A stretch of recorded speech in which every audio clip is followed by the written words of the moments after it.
بلوچستان کے شہر تربت میں مکران کی معروف سیاسی اور کاروباری شخصیت اور جاوید کوچ اور جاوید ٹرانسپورٹ کے مالک حاجی محمد اقبال شاہ زئی کے والد محترم اور معروف ٹرانسپورٹر اور کرکٹ ایسوسی ایشن کیچ کے سابق صدر شریف شاہ زئی کے چچا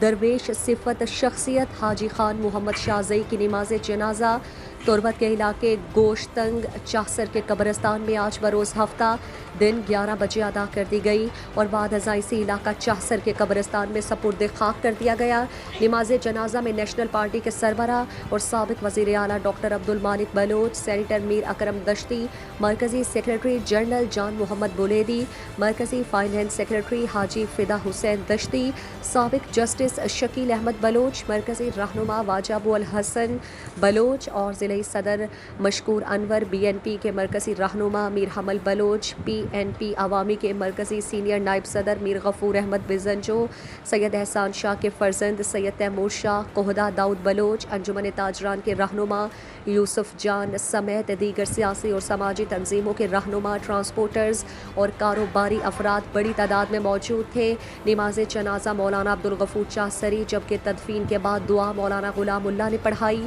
نماز جنازہ میں اقبال شاہ زئی سمیت خاندان کے افراد سمیت مختلف ماکاتاب فکر کی شخصیات نے بڑی تعداد میں موجود تھے۔ مزید دلچسپ معلومات اور خبروں سے آگاہ ہونے کے لیے Gedrosia point Facebook page, Instagram, Twitter کو فالو اور یوٹیوب چینل کو سبسکرائب کریں۔ بیل آئیکن بٹن دبانا نہ بھولیں تاکہ مکران سمیت بلوچستان کی خبروں سے جڑے رہیں۔